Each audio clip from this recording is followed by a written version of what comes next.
19장 말씀 함께 나누겠습니다. 예전에 17세기에 그러니까 지금으로부터 약 400년 정도 이전에 청교도들, 영국의 청교도들이라는 아주 신앙의 선배들이 있었는데 그 목사 매튜 미드라는 목사님이 쓴 유사 그리스도인이라는 책이 있습니다.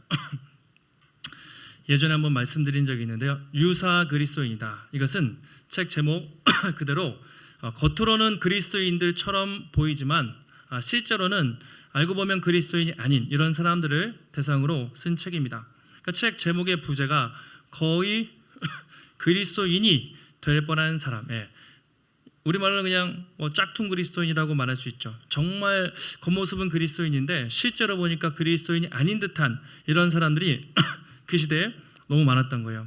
근데 그 시대는 부흥의 시기였습니다. 참 재밌게 박해의 시기에는 짝퉁 그리스도인이 있을까요, 없을까요? 없어요. 박해 때는 힘들기 때문에 그때 예수 믿는 사람들은 다 진짜입니다. 거의 찐입니다. 그런데 지금 같은 경우는 부흥기잖아요. 박해가 없잖아요. 그리고 17세기에도 교회가 막 부흥하고 막 몰려드는 시기였기 때문에 짝퉁 그리스도인들이 너무 많았던 거예요. 그래서 이 목사님이 거의 유사 그리스도인이라는 책을 통해서 겉모습은 정말 그리스도인 같은데 실제 그렇지 않은 사람들, 그들에게 믿음을 회복할 수 있도록 이런 책을 쓴 적이 있습니다. 그 책에 보면 20가지 정도 유사 그리스도인의 모습, 20가지 특징을 얘기했는데요. 제가 몇 가지만 한번 소개를 해드릴게요. 이 사람은 성경 지식을 정말 엄청 잘 아는 사람일 수 있다. 또 큰 은사를 받은 사람일 수도 있어요. 그리고 수준 높은 신앙 고백을 고백하는 사람, 또 이 사람은 죄를 미워하고 죄와 싸우는 사람, 종교적인 일에 교회 생활에 정말 열심인 사람, 열심히 기도를 뜨겁게 많이 하는 사람 등등등 해서 이런 사람들도 겉모습이 아무리 이래도 그리스도인이 아닐 수 있다 라는 것을 그렇게 어찌 보면 경고하고 있어요.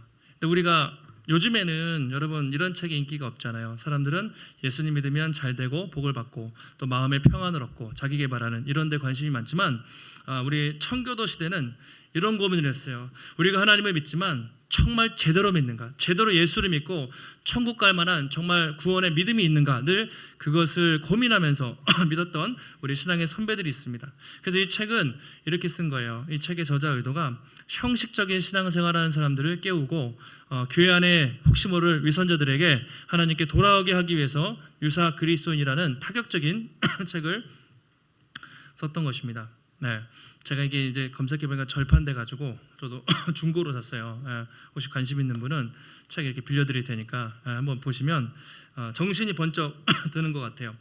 그러니까 17세기나 지금 우리가 사는 21세기나 또는 예수님의 시대나 어느 때나 정말 이런 사람들이 많이 있었다는 것을 알 수 있습니다. 유사 또는 짝퉁 그리스도인. 예수님이 뭐라고 하셨죠? 알곡과 가라지가 섞여 있어요. 교회 안에 저는 정말 그러지 않길 바라지만 엄밀히 말하면 교회 다닌다고 다 구원받는 것은 아닐 수도 있습니다. 사도 바울도 고린도 교회 편지를 쓰면서 이런 이야기를 해요.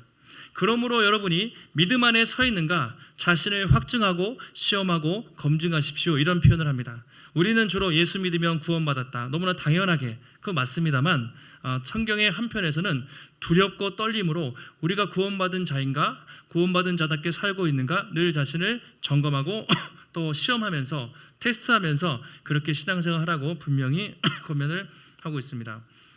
제가 왜 이 말씀을 드리냐면 오늘 성경에 등장하는 사람이 바로 이런 짝퉁, 유사, 그리스도인과 같은 사람이 등장하기 때문입니다. 바울이 에베소에 갔어요. 복음을 전하는데 분명히 겉모습은 그리스도인이에요. 왜냐하면 제자라고 되어 있거든요. 근데 바울이 이야기를 하다 보니까 이 사람은 예수님도 잘 몰라요. 결정적으로 이 사람은 성령을 모르는 거예요. 그러니까 바울이 이거는 진짜 잘못됐다라고 생각하고 그 사람들에게 복음을 전하는 그리고 성령을 받는 사건이 오늘 나오게 됩니다. 오늘 말씀을 통해서 다시 한번 우리의 믿음은 물론 진정한 믿음이라고 저도 믿지만 겉모습만 정말 무늬만 형식적인 그리스도인이 아니라 정말 나는 구원받을 만한 확실한 믿음이 있는가 그리고 나는 참된 그리스도인으로 살아가고 그런 변화의 열매가 내 삶에 매일매일 나타나고 있는가 혹시 그렇지 않은 부분들이 있는가 오늘 본문을 통해서 함께 살펴보면 좋겠습니다. 오늘 보면은 3차 전도 여행이에요. 2차가 끝났어요. 쥐도 새도 모르게 슬쩍 끝났어요. 제가 이따가 보여드릴 텐데 2차 전도 여행 끝나고 그냥 쑥 지나가요. 바로 3차 전도 여행이 시작이 됩니다. 지난주를 한번 떠올려 보실까요? 어디서 복음을 전했습니까? 바로 고린도, 아주 큰 도시였죠. 거기에는 어떤 사람이 있습니까? 브리스길라와 아굴라, 같이 텐트 메이커, 천막을 같이 치는 일을 하면서 복음을 전했다는 말씀을 들었습니다. 고린도에서 얼마나? 1년 6개월, 꽤 긴 시간이었습니다. 복음을 전하고 이제 안디옥교로 가는데 중간에 에베소에 살짝 들려요. 에베소에 사람들이 들려가지고 바울 선생님, 여기서 조금 더 복음을 전해 주십시오라고 하는데 바울이 어떤 일정이 있었던 것 같아요. 제가 급히 돌아가야 됩니다. 하나님의 뜻이면 다시 돌아와서 복음을 전하겠습니다 하고 인사를 하고 이제 가이사랴 그리고 안디옥 교회로 귀환하는 것이 2차 선교 여행의 모습입니다. 18장을 한번 보시면 이렇게 되어 있어요. 18장 22절에도 가이사랴에 상륙해서 올라가 교회 안부를 묻고 그러니까 안디옥 교회로 복귀한 겁니다. 그러면서 23절에 얼마 있다가 떠나 갈라디아와 부르기아 땅을 차례로 다니며 모든 제자를 굳건하게 하니라 이렇게 돼 있죠. 이게 3차 전도행의 시작이에요. 그러니까 2차가 끝나고 바울이 고생했으니까 좀 오랫동안 쉬다가 안식년도 가지고 그렇게 한 게 아니라 22절에서 귀환해요. 2차 선교행이 끝나자마자 23절에서 얼마 있다가 바로 3차 전도행으로 출발합니다. 그러니까 이 성경을 자세히 안 보면 이게 구분이 안 될 정도로 바울이 바로 출발해요. 금방 출발해요. 자, 이 모습을 보면서 바울이 여러분 한 3년 4년 2차 전도행을 한 거예요. 몇 년 동안 하고 얼마나 힘들었어요.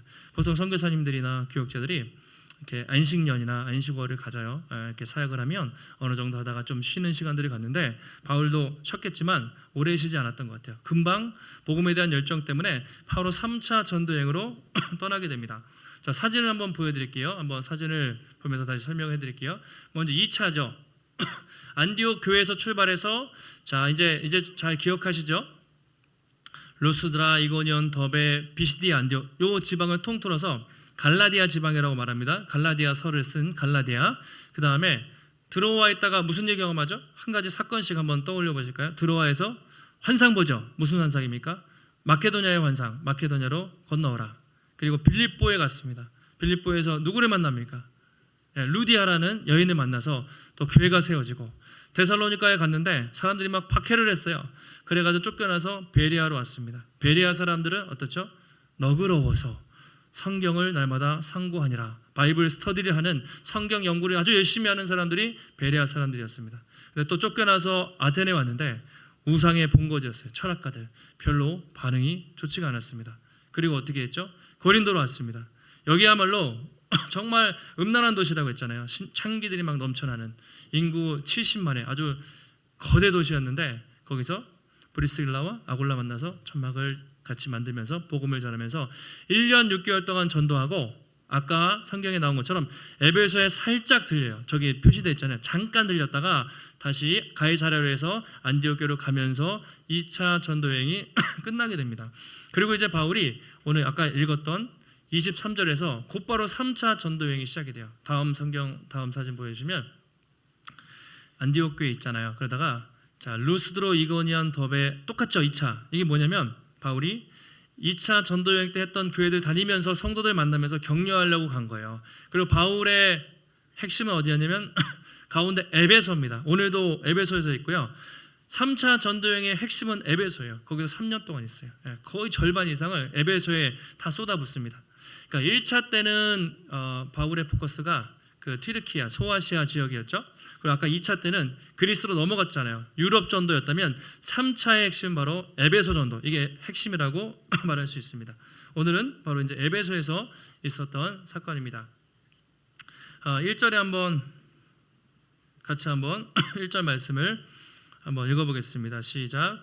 아볼로가 고린도에 있을 때 바울이 윗지방으로 다녀 에베소에 와서 어떤 제자들을 만나. 자, 아볼로라는 사람이 먼저 에베소에 있다가 고린도로 갔다고 되어 있고요. 이제 바울이 어떻게 됐습니까? 윗지방이라고 되어 있죠. 아까 3차 전도여행 할 때 아까 막 루스드라, 이고니온 막 찍은 거예요. 그러니까 2차 때 했던 데를 다니면서 어디로 왔습니까? 에베소에 도착했습니다. 오늘 에베소에서 있었던 사건입니다. 그래서 에베소에서 어떤 사람들을 만나서 복음을 전하는 사건이 오늘 벌어지고 있습니다. 자, 에베소라는 도시에 대해서 제가 잠깐 설명을 드릴게요. 에베소는 별명이 뭐였냐면 아시아의 로마라고 불렸대요. 아시아의 로마. 그러니까 당시의 세상의 중심은 로마였어요. 지금 미국처럼 로마, 이탈리아의 로마, 세상의 중심이었죠. 그런데 그 옆에 소아시아, 그러니까 소아시아는 지금 터키잖아요. 거기 에베소가 그 소아시아 전체의 중심이었다고 알려져 있습니다. 유럽하고 아시아를 넘어가는 중간이기도 하고 상업도 발달하고 무역도 발달하고 인구도 한 30만 이상 되는 아주 큰 거대한 도시, 이게 바로 에베소였습니다. 거기는 인종들이 아주 다양한 인종들이 살았다고 하고요. 종교적으로도 우상 숭배가 많았는데 항상 가면 신전이 있어요. 신전.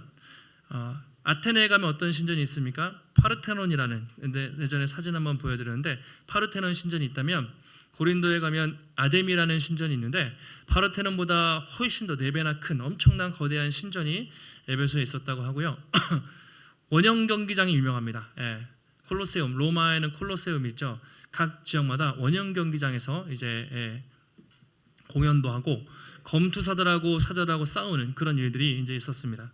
한번 에베소 사진 한번 보여드릴게요. 자, 저거 제가 직접 찍은 거예요. 작년에 갔을 때 에베소는 무조건 선교여행 가면은 첫 번째 1순위. 왜냐면 관광객이 저렇게 바글바글해요. 전 세계에서 관광으로 먹고 사는 도시인데, 그러니까 지금은 에베소가 없어요.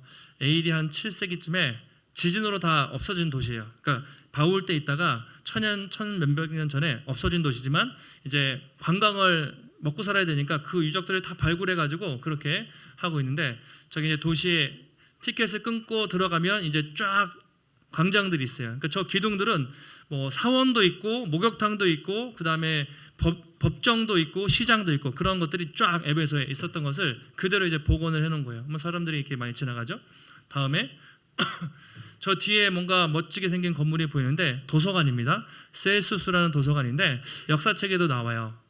상당히 멋있는 철학 그 사람들은 철학가들이잖아요. 도서관이 벌써 2000년 전부터 발달해가지고 도서관을 멋있게 지어놓고 학문을 연구하고 철학을 강의하는 일들이 실제로 바울 시대에도 있었다고 합니다. 그래서 저기가 두란노 서원이었다고 말하는 사람도 있긴 한데 확실하진 않아요. 그래서 그런 도서관들 터가 저기에 남아 있습니다.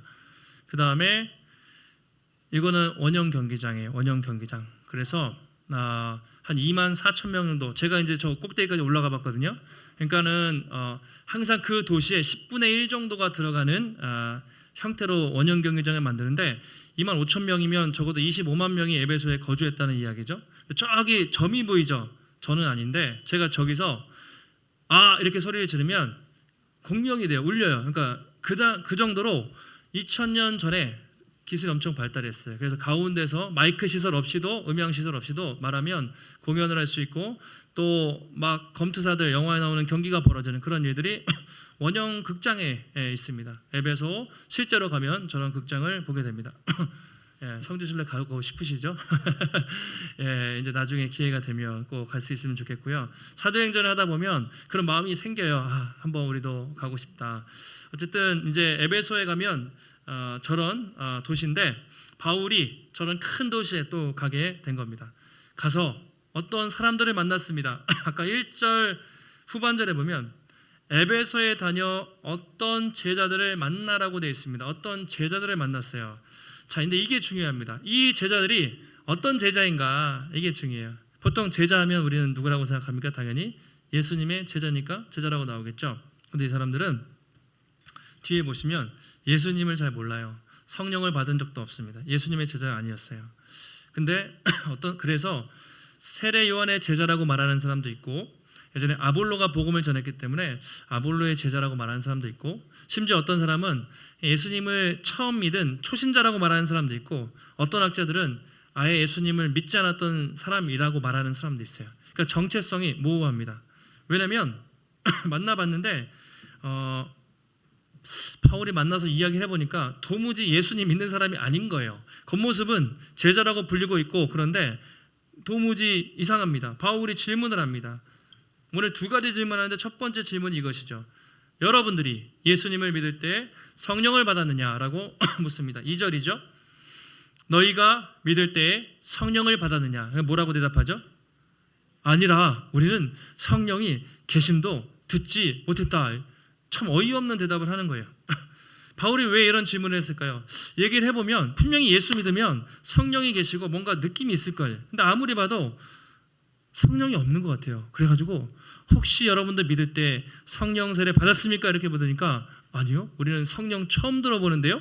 성령 받기는 무슨 소리입니까? 성령을 처음 들어보는데요? 라고 대답을 한 것이죠. 바울이 충격을 먹었을 거예요. 원래 지금 기준으로는 예수를 믿는다는 것과 성령 세례 받는 건 같은 말이거든요. 예수를 믿을 때 성령으로 세례 받고 성령이 계시기 때문에 예수를 고백하는데, 그 당시 사람들은 희한하게 예수님을 믿는다고 말은 했지만 성령을 전혀 모르는 이상한 상태에 머물러 있어요. 바울이 두 번째 질문을 합니다.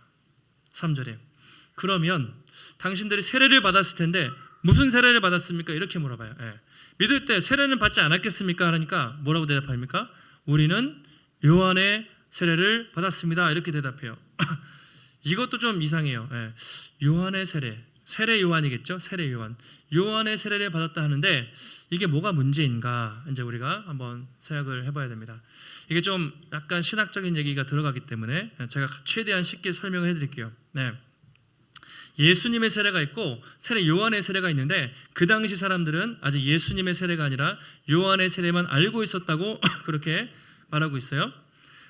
세례 요한이 예수님 오시기 전에 이렇게 복음을 예수님 오심을 준비하는 사람인데, 여러분 요한은 신약 사람일까요? 구약 사람일까요? 세례 요한은 신약입니까? 구약입니까? 요한은 양쪽에 신약 성경에 나와 있지만 엄밀히 말하면 구약 시대 사람에 가까워요. 신약 성경에 나와 있지만 예수님이 오신 다음부터 새 언약, 새 시대가 시작됐고, 요한은 예수님이 오심을 준비하는 것이기 때문에 과도기라고 하는 게 맞지만 엄밀히 말하면 구약 시대 사람이 맞아요. 그래서 요한이 뭐라고 전했습니까?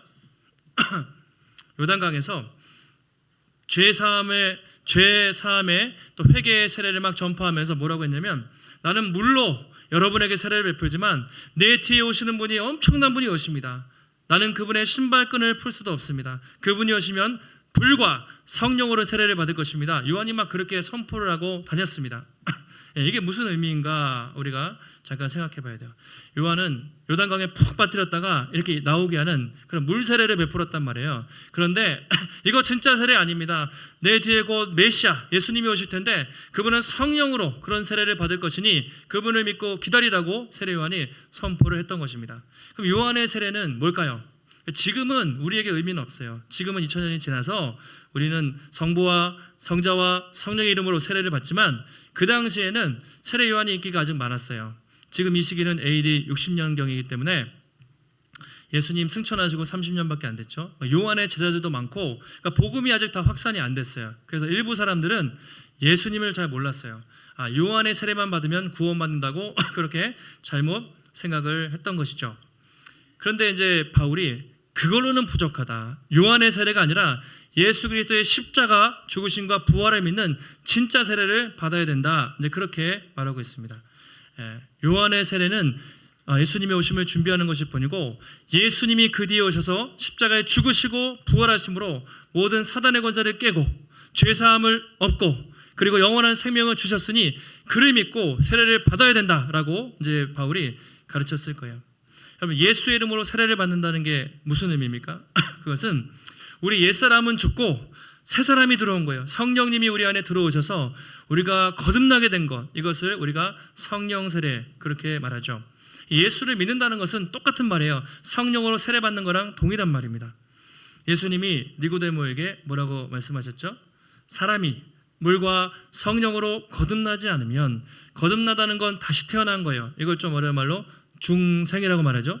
그러니까 우리가 예수 믿는다는 것은 그냥 수많은 종교 중에 하나를 택하는 게 아니라 새로운 영이 들어온 거예요. 새로운 생명이 우리 안에 들어와서 우리의 옛사람은 죽고 거룩한 성령이 우리 안에 들어와서 새롭게 살아가는 것이 성도들이고, 그것이 바로 세례입니다. 나는 죽고 예수로 살겠습니다 하면서 성령이 들어오게 되는 것이죠.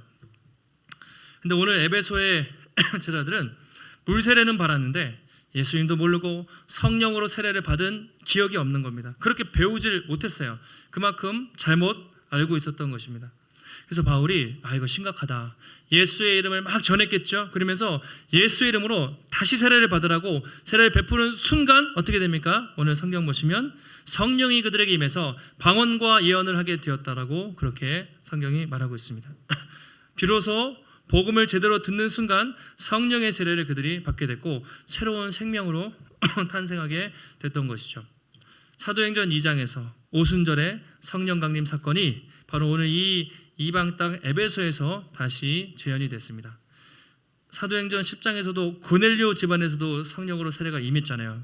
복음을 잘 모르다가 베드로가 탁 복음 전했을 때 성령이 임하면서 막 방언이 터지는 역사가 나타났었거든요. 여기도 똑같아요. 바울이 복음을 전했을 때 진짜 복음을 전했을 때 성령 받고 막 그렇게 기적이 일어나는 놀라운 역사를 경험하게 된 것이죠. 그래서 우리가 에베소 사람들, 제자들을 보면서 한번 우리의 신앙을 잘 점검해 볼 필요가 있습니다. 그들은 자칭 우리는 제자들이야, 나는 신앙생활 잘하고 있어라고 생각했지만 그들이 알고 있던 복음은 잘못된 복음이었어요. 제대로 복음을 듣고 그들이 회심을 하게 되지 않았습니까? 한번 우리도 신앙생활하면서 내가 온전한 복음을 제대로 듣고 알고 있는가 한번 자신을 점검해 보시면 좋겠어요. 두 가지 질문을 드리겠습니다. 아주 쉬운 질문이에요. 아주 쉬운 질문. 아까도 말씀드렸는데 여러분이 믿으시면 이건 여러분 신앙 고백이에요. 아멘 하시면 되고 확신이 없으시면 기도하시면 돼요. 첫 번째, 나는 예수를 제대로 믿고 있는가? 나는 정말 예수 그리스도를 정말 주인으로 제대로 믿고 있는가? 여러분은 예수님을 정말 제대로 인생의 주인으로 확실히 믿고 고백을 하십니까? 여러분들의 그건 신앙 고백입니다. 하나님이 들으실 거예요. 다시 그 질문을 오늘 본문으로 바꿔서 여러분은 성령의 세례를, 여러분은 성령을 받으셨습니까? 목소리가 좀 작아지네. 다시 한번. 여러분, 이건 저는 아멘을 강요하는 걸 제일 싫어합니다. 그러나 신앙 고백은 확실하게 아멘을 하는 거예요. 아니면은 기도하시는 거고, 여러분은 성령의 세례, 성령을 받으셨습니까? 만약에 그러셨다면 성령이 내 안에 계시다는 확실한 증거, 그것이 무엇입니까?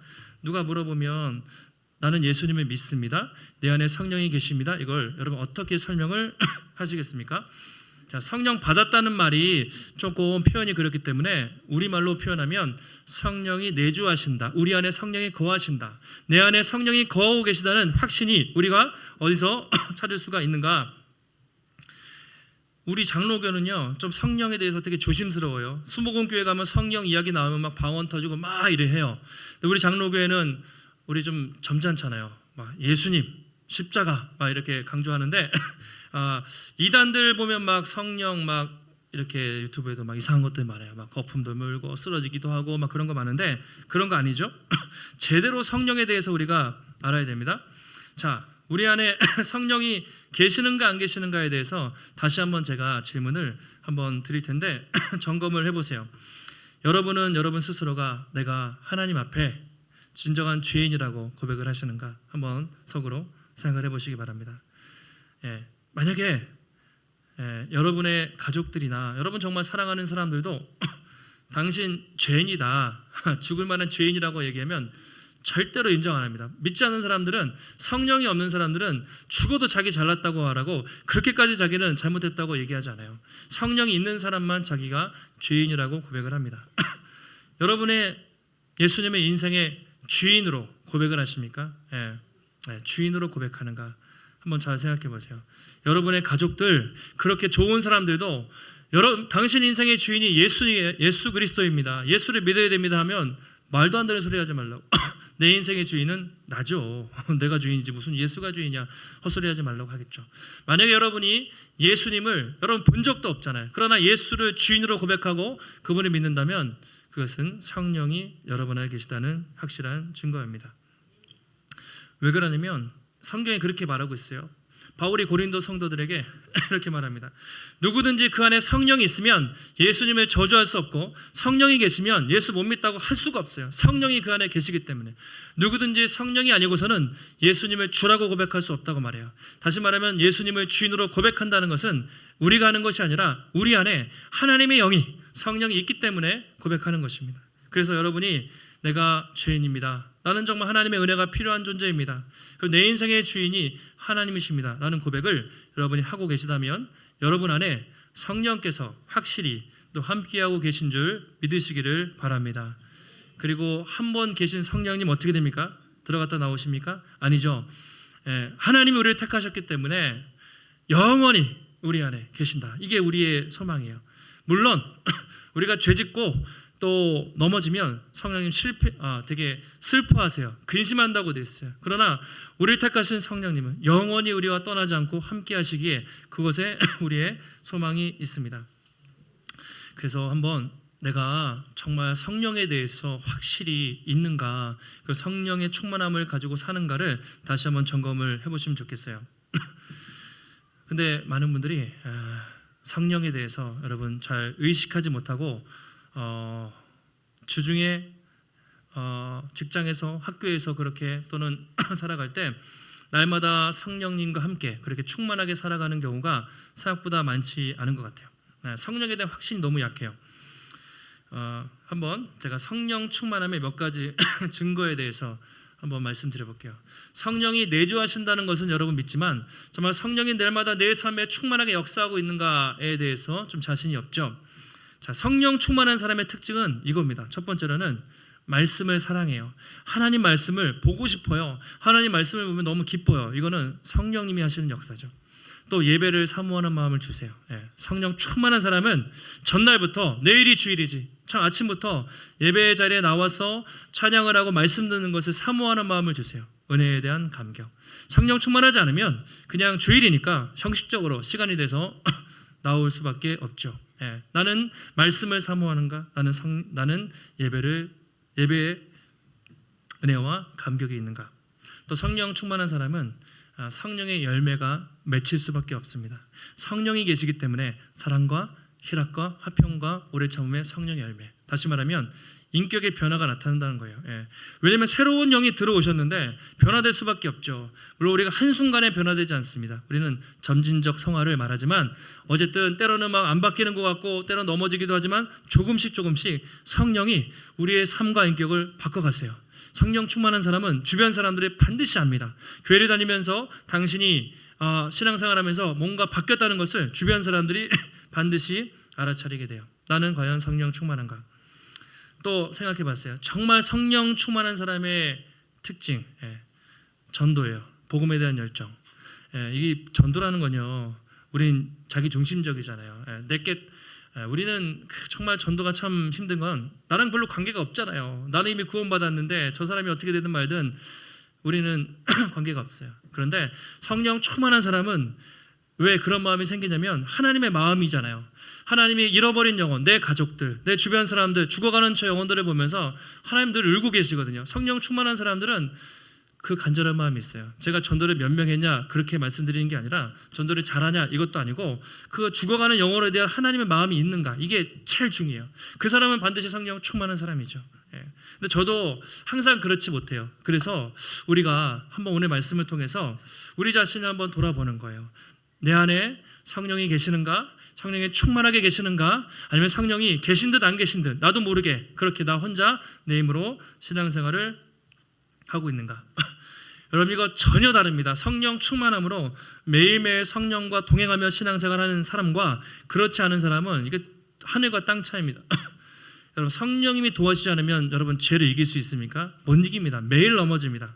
성령님이 도와주지 않으면 예배에 감격이 없습니다. 이 자리에 나와도 성령으로 예배하는 분들은 감격이 있어요. 근데 성령이 없으면 그렇지 않습니다. 매일매일 어떻게 큐티하고 말씀을 봅니까? 말씀이 재미가 없는데. 성령이 충만한 분들은 말씀이 막 기다려져요. 아침에 눈을 뜨고 가장 먼저 말씀을 피는 거예요. 자동적으로 네이버라든가 유튜브 검색이 아니라 일어나자마자, 새벽을 깨우리다 일어나자마자 말씀을 펼치게 되죠.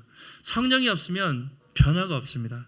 여러분, 성격을 여러분 변화시킬 수 있습니까? 불가능합니다. 성령이 도와주셔야 인격의 변화가 있고 성령이 계셔야 결국 복음을 전해요. 죽었다 깨어나도 우리가 말 잘해서 전도할 수가 없습니다. 성령이 도와주셔야, 또 성령이 너희에게 임하시면 너희가 권능을 받고 예루살렘, 온 유대, 사마리아 땅끝까지 증인이 되리라. 그 말씀 우리가 사도행전을 계속 보고 있지 않습니까? 결국 성령의 은혜가 없이는 우리가 신앙생활 잘한다는 것은 불가능하다는 것이죠. 예수님이 성령을 간절히 구하라고 말하셨어요. 성령이 내주하시지만 그 강도랄까요? 그 충만함의 차이는 성도님들 한 분 한 분 다 달라요. 그래서 성령을 구하고 찾으라고 말합니다. 예수님이 구하고 찾고 두드리면 열릴 것이다, 그 말씀하시잖아요. 그게 내가 막 원하고 구하는 것을 아무거나 막 달라고 떼쓰라는 게 아니죠. 뭘 구하라는 것이죠? 뭘 구하고 뭘 찾으라는 것이죠? 그 목적이 무엇이냐면 바로 이것이죠. 너희 중에 자녀가 생선을 달라고 하는데 뱀을 주고 달걀을 달라고 하는데 전갈을 주겠느냐? 너희가 악할지라도 악한 부모도 자식에게 좋은 것을 줄 줄 알거든. 하물며 구하는 자에게 무엇을 주시지 않겠느냐? 뭐죠? 구하는 자에게 마태복음에서는 가장 좋은 것을 주시지 않겠느냐. 우린 가장 좋은 것을 보통 내가 원하는 것을 생각하는데 아니에요. 누가복음에는 그 이야기를 병행 구절에 성령을 주시지 않겠느냐 이렇게 말하고 있죠. 하나님 입장에서 가장 좋은 것은 성령님이에요. 이미 계시지만 성령을 날마다 구하고 찾는 자에게 성령의 충만한 역사가 나타나고 진정 능력 있는 신앙생활을 할 것이다, 이렇게 말하고 있습니다. 나중에 바울이 오늘 에베소 교회가 개척되고 편지를 쓴 게 에베소서잖아요.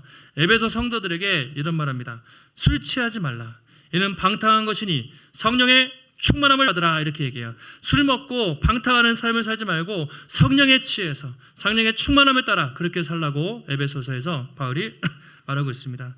여러분, 우리가 날마다 성령의 도우심과 은혜 없이는 살 수가 없어요. 날마다 성령의 충만함을 구하시고 성령의 능력을 힘입어 성령의 능력으로 살아가는 우리 성도님들이 되시기를 주님의 이름으로 축복합니다. 자, 바울이 사람들에게 세례를 베풀고 회당에서 복음을 전해요. 8절에 보시면 이렇게 되어 있습니다.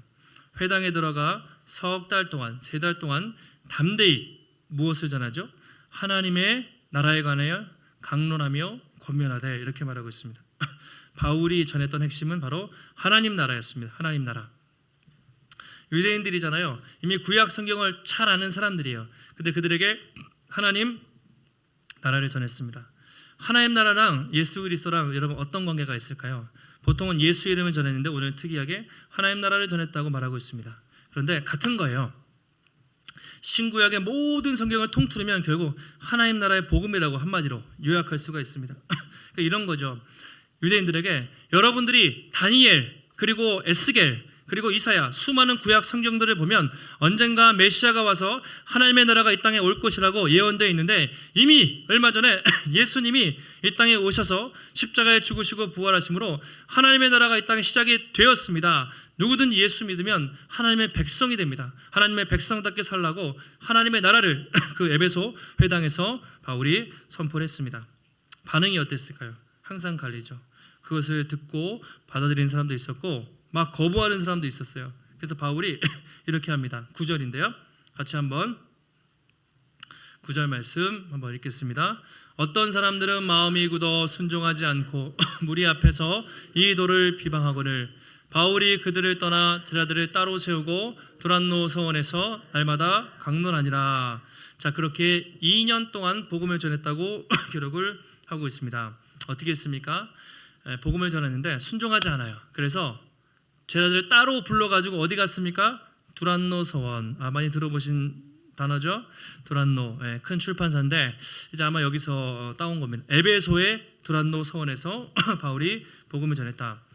회당에서는 안 돼요. 쫓겨난 거예요. 안 들으니까 할 수 없이 두란노, 아마 어떤 학자의 이름이라고 되어 있는데 두란노 서원, 아마도 아까 그 에베소 그 도서관일 수도 있고 아니면 그 어떤 공간에 그런 큰 서점일 수도 있지만 보통 학교 또는 강연장으로 학자들은 보고 있어요. 철학을 강의하거나 그런 강의하는 것을 임대한 거예요, 바울이. 그래서 거기서 매일매일 성경을 가르치기 시작했습니다. 좀 더 자세히 보면 12시부터 한 오후 4시 점심때 가르친 걸로 이렇게 나와 있는 기록들이 있어요. 그 시간이 뭐 하는 시간이었을까요? 낮잠 자는 시간이에요. 고대 근동에는 너무 더웠기 때문에 일하다가 점심에 쉬고 또 저녁에 일하는 그런 관습이 있었는데 바로 그 시간에 두란노 서원을 임대한 거예요. 빌려가지고 거기서 바울은 복음을 전하고 많은 사람들이 와서 복음을 들었을 것으로 그렇게 학자들은 보고 있습니다. 그만큼 피곤한 시간이었어요. 남는 시간이 아니라 쉬는 시간인데 바울은 복음을 전하고 많은 사람들이 와서 복음을 듣고 말씀이 이렇게 퍼지기 시작했습니다. 그래서 에베소에 교회가 세워지고요. 에베소를 통해서 요한계시록 7교회 아세요? 에베소, 서머나, 사대, 필라델피아, 라오디게아 그 7교회들이 바로 이 에베소 교회를 통해서 그렇게 부흥했다고 그렇게 전해지고 있습니다. 결국 에베소의 부흥의 핵심은 바로 두란노 서원, 말씀을 가르쳤을 때 그 서원으로부터 교회가 생기고 수많은 지역에 예수 믿는 사람들이 많이 생기게 되었다는 것이죠. 저는 이 말씀을 보면서 우리 교회도 정말 두란노 서원 같은 교회가 되면 좋겠다 그런 생각을 많이 합니다.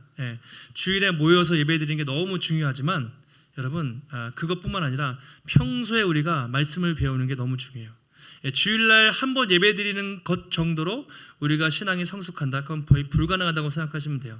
그래서 여러분들 리딩 지저스도 말씀드리고 큐티도 하라고 하시고 각자 주중에 나름대로 신앙생활을 여러분 하고 계실 줄 압니다. 오늘날 교회들이 되게 어렵다고 하잖아요. 큰 교회들도 점점 주일학교가 어려워지고 작은 교회들은 이미 문 닫은 교회들이 너무 많아요. 계속 교회들이 문을 닫고 있습니다. 지금도. 그런데 왜 그럴까? 많은 사람들이 보면 여러 가지 이유 중에 하나가 하나님의 말씀에 대한 사모함이 거의 약해졌다는 거예요. 목사님들이 하는 얘기가 아주 그래도 규모가 있는 1,000명, 2,000명, 뭐 10,000명 큰 교회들도 더 이상 제자 훈련할 사람이 없어요. 왜냐하면 말씀을 사모하는 사람이 없습니다. 너무 바빠요. 너무 재밌는 게 많아요. 남자분들은 거의 다 무너졌다고 보시면 돼요. 직장인들, 남자들이 직장생활하면서 신앙을 잘 지키는 게 너무 어렵습니다. 그래서 큰 교회들도 말씀 공부하는 것들이 거의 활성화 안 돼 있어요. 저도 예전에 막 성경 공부하자고 막 전화 붙잡고 막 부탁을 해도 할 만한 사람들이 없어요. 예전에는 신청을 하면 몇십 명씩 그렇게 막 선착순을 했어요. 교회 같은 데 보면 봉사하는데도 우리 다 큰 교회들도 권사님들밖에 없대요. 젊은 사람들이 헌신하고 이런 게 어렵기 때문에 점점 교회가 어려워져 가고 있어요. 근데 그 핵심은 말씀에 대한 사모함이 거의 교회들 가운데 약해지고 있기 때문이죠. 교회를 개척하면서 정말 그런 생각을 했거든요. 하나님, 이 교회가 말씀 중심의, 특별히 우리가 복음 중심의 삶, 복음 중심의 공동체를 말하는데 정말 말씀 열심히 배우고 정말 신앙 성장하고 그렇게 신앙생활하면 좋겠습니다 라는 마음으로 그렇게 교회를 개척을 했습니다. 그래서 화요일에는 주로 이제 노방전도를 가고 수요일에는 오전에는 여자, 또 저녁에는 남자분. 수요일날 저녁에 그래도 우리 남자 집사님들이 성경 공부를 하는 게 저는 참 대단하다고 생각해요. 그 피곤한 시간이지만 말씀에 대한 사모함이 있고 또 목요일 저녁에는 또 새가족 그렇게 성경 공부를 하고 주일에는 청년들 그렇게 하고 있는데 제가 말씀을 보면서 더 열심히 가르쳐야겠다 그런 생각을 많이 했습니다. 우리 80대 권사님들도 청년들도 나이가 중요한 게 아니에요. 성경 지식을 말하는 것이 아니라 하나님을 배우고 말씀을 알아가는 것은 나이 불문하고 우리가 계속 힘써야 되고 제가 어떻게 하든지 여러분들이 만약에 정말 연락 주시면 저는 매일매일이라도 시간을 내서 성경을 가르쳐야겠다라는 마음을 갖게 됐어요. 여러분들도 다시 한번 내가 얼만큼 말씀을 사모하는가 그리고 하나님을 깊이 알아가고 있는가를 다시 한번 돌아보시면 좋겠습니다. 바울은 결국 에베소에서 다른 거 한 게 아니에요. 치유 사역하고 막 귀신을 쫓은 게 아니라 2년 동안 뭐 했다고요? 하나님의 말씀을 가르쳤다. 이것을 여러분 꼭 기억하시기 바랍니다. 말씀을 제대로 배우는 것이 여러분 성령 충만의 비결입니다. 성령 충만은 뜬구름 잡고 뭔가 뜨겁고 막 방언하고 치유하는 것이 아니라 물론 그런 수도 있지만 하나님의 말씀을 잘 배우고 말씀을 묵상하고 복음을 깊이 배울 때 성령이 우리 안에 충만하게 역사하시고 변화된 삶을 살아갈 수가 있습니다. 하나님의 성령은 항상 말씀과 함께 역사하시고요. 예수의 이름이 복음이 선포되는 현장에 가장 강력하게 성령이 역사하세요. 우리가 한 주간 또 살아가실 때 다시 한번 내가 얼마나 말씀을 사모하고 있는가, 또 내 안에 성령님이 얼마나 충만하게 거하고 계신가, 우리 한번 자신을 살펴보시고 우리 꼭 기도하시면 좋겠습니다. 성령의 충만함에도 사모하고 매일매일 말씀을 붙잡는 가운데 내 인생이 성령에 붙들린 인생 될 수 있도록, 성령 충만한 인생 될 수 있도록 여러분 그렇게 구하시고, 이 교회가 여러분 세워진 이유, 두란노 서원같이 말씀을 열심히 가르치고 배우는 가운데 말씀이 부흥해서 이 주변 지역의 사람들에게 하나님의 말씀이 하나님의 복음이 또 아름답게 힘있게 증거되는 귀한 교회, 또 귀한 성도님들이 되시기를 예수님의 이름으로 축원합니다. 하나님 감사합니다. 오늘도 거룩한 주일 허락하시고 또 하나님의 귀한 말씀을 깨닫게 하시니 감사를 드립니다. 하나님, 오늘도 바울이 에베소에서 복음을 전했는데 겉으로는 예수님을 믿는 것처럼 보였지만 성령도 받지 못하고 또 예수님을 잘 알지 못하는 그런 상태에 머물러 있었습니다. 바울은 2년 동안 힘써 두란노 서원에서 하나님의 말씀을 가르쳤습니다. 주님, 먼저 우리 안에 날마다 성령이 함께 하시는가, 하나님 그 확신을 갖게 하시고 우리가 예수를 믿고 또 주로 고백하며 또 우리의 죄인됨을 고백한다는 것, 성령이 우리와 함께 하신다는 것을 우리가 믿고 다만 우리가 더 성령의 충만함을 사모해야겠습니다.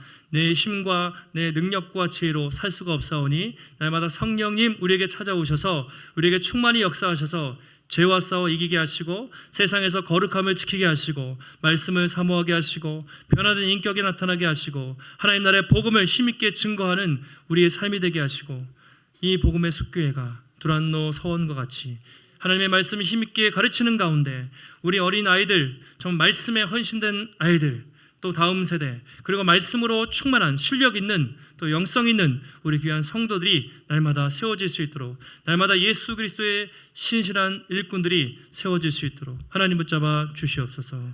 오늘도 주 앞에 나올 때 우리의 마음과 정성을 다해 귀한 예물 드렸습니다.